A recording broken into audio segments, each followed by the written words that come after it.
Welcome to Steve Savant's Money, the name of the game. Hi everyone, I'm your host, Steve Savant, syndicated financial columnist and money gamer extraordinaire. Today we're talking about estate planning for the ones you love with author and estate planning expert, Mike Kilborn. Welcome to the show, Mike. Oh, thank you. Hey, I want to talk about Mike's book right up front that you can get at Barnes & Noble, Amazon.com, and right on the actual ULR website called disinherittheirs.com.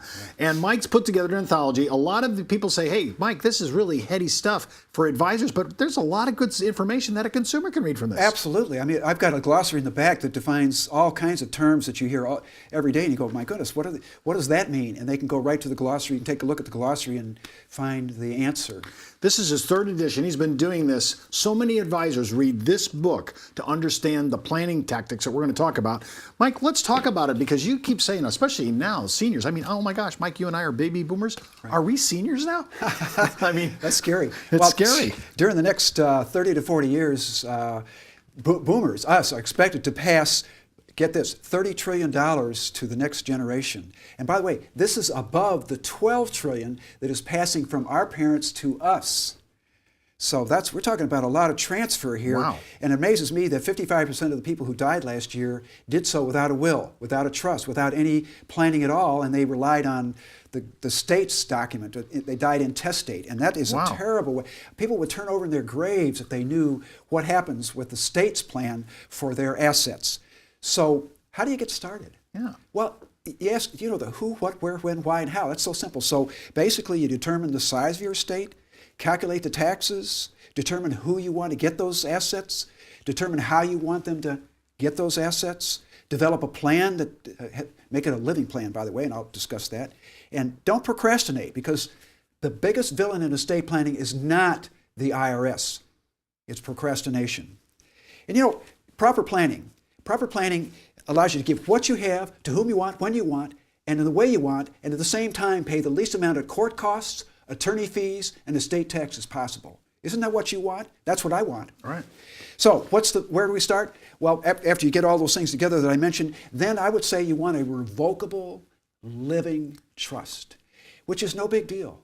You transfer assets from your name to your name as trustee of your own trust. Now, why is that so important? Well, it's important because, number one, it avoids probate. And there's 4 reasons, but one of them is 4 big reasons. One of them is avoiding probate. I mean, there's the cost of probate, which in some states, it ranges. In Florida, it's not too bad. That's where I'm from. 3% is the guideline for attorney's fees. 3% of your estate, up to, say, 13%, like in New York. So you say, well, geez, 13% of my estate? Yes, and so you avoid all that because there's no probate. Assets pass it. The time delays, it can take months, if not years, for probate to be completed. The publicity, some salesmen make their living, some unscrupulous salesmen make their living off of reading wills and preying on families because they can see what they've got, because in some states, your probate is public. Complex, if you have more than one property, for example, in more than one state, you'll have more than one probate, so that's called ancillary probate. So now talk about time and cost delays. And then contests. Oh, you say, my kids love each other. There will never be a problem. Well, when people die, people left over change. And if you've had a death of a parent, you may know this already. But having a revocable living trust avoids all that question of probate. You can still have a lawsuit, but it wouldn't be the same as contesting a probate process. And I am so sorry to say, but I've seen a lot of sibling rivalry after mom and dad's death, and it causes huge pain. It does. Huge pain. And the way you set your trust up, like for example, leaving assets in a trust to a single trust for more than one child can be a big mistake. It's better maybe to divide it into separate trusts and maybe let them be the trustee of their own separate share. And there's a reason for that, and I'll get to that. But then there's incapacitation. Now that's a bigger reason to set up a revocable living trust, because you're 6 times more likely to become incapacitated than for you to die in the next year. So what happens? Well, if you have something called a durable power of attorney, and you probably do, but if you don't, then without a revocable trust, you've got to have your spouse or somebody go to court, get permission to spend your money, etc. With a trust, you spell out exactly what you want to happen. So this is a very major reason to have a trust. There's a tax benefit to it, possibly using what's called the A/B trust planning, but we have this new portability of your exemption to your spouse without using the old bypass trust to make sure you used your exemption. I won't go into detail on that. It's in my book, but there is a benefit. And you could use a will. You could do it with a will, but it's better done with a trust. But here's a big one. This is the fourth big reason, and that is you can protect your heirs in a way they can't do for themselves. And what I mean by that is, I think that nobody should leave anything of any consequence to anybody outright. You should leave it in trust. Now, you might have 3 kids, so let's say you've got 3 kids. Then you may have 3 separate trusts. And make them the trustee of their own share, unless they're a spendthrift.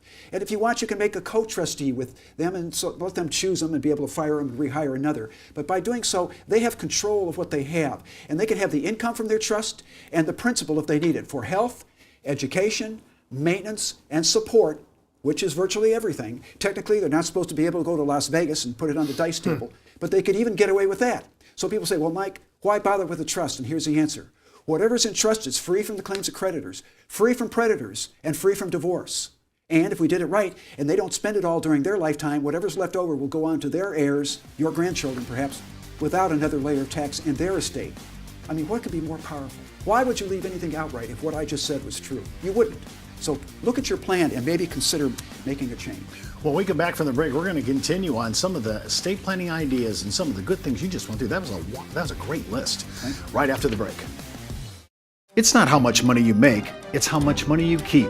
And keeping more of your money is even harder these days with high taxes, fund expenses, and fees for financial advice. And when you consider the uncertainty of the market and the rising cost of living, the purchasing power of your dollar is constantly at risk. But a tax-deferred annuity with an inflation rider can be the most cost-effective way to generate increasing annual income without market volatility. For more information on how annuities may work for you, just email me at steve@thenameofthegame.tv and ask for our free annuity information.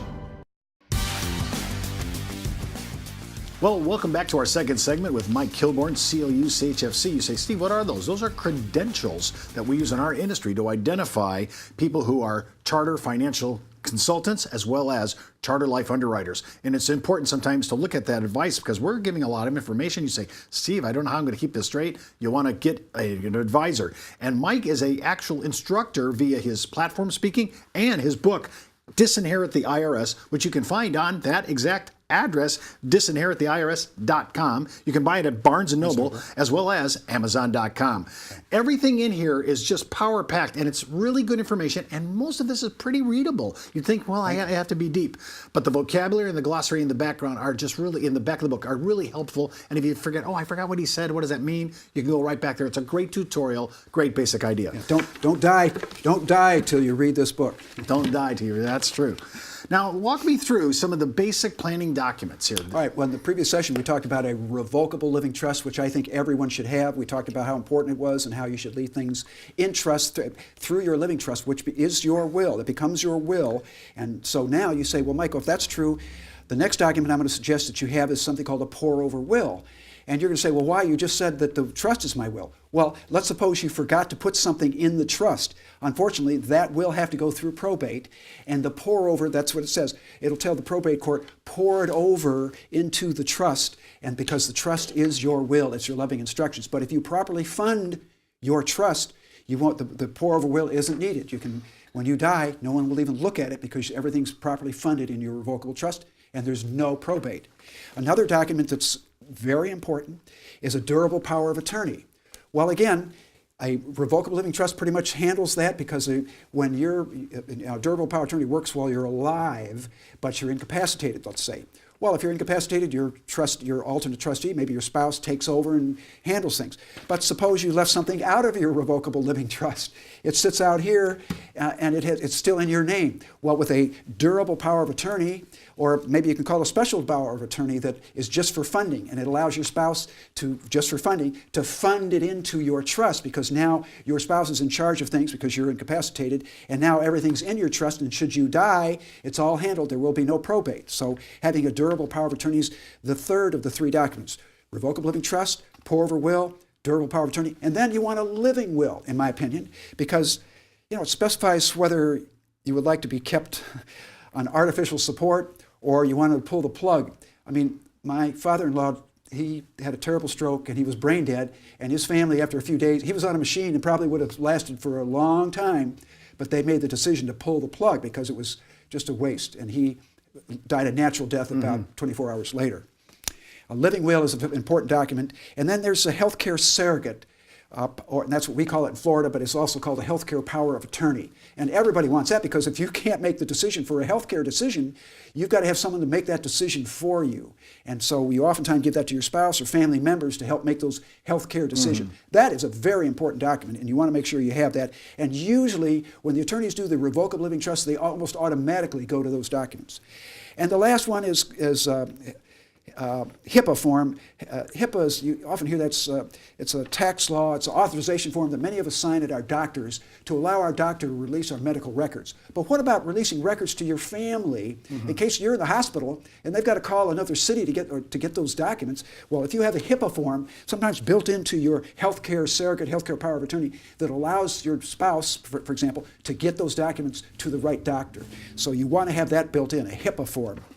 Mike, I've got a question. If I did these 6 that you said, I mean, this is basic foundational thinking. It really lets you and allows you to dictate all the wishes and desires that you have. Yes. What am I looking at on a cost mostly? This is a lot of attorney information docs, but what kind of numbers am I looking at? Well, in other words, that's a good question, and I hate quoting attorneys' fees, but typically per individual, for 2 individuals, might be $3,500. If you were doing it alone, it might be a couple $1,000s. And think about how small that is compared to the probate process. I said 3 to 13% of your estate compared to spending maybe $2,000 for a living trust, maybe $3,500, $4,000 for an attorney to do a good job. Maybe it's $5,000. That's chicken feed compared to the savings that you would have. And of course, so your big premise is many times people sit there and they procrastinate on this, and we think the IRS is the villain here, and it's not the IRS. We can help defeat that. Our problem is that my consumers are thinking in their mind, I'll just put it off. I'll do it tomorrow.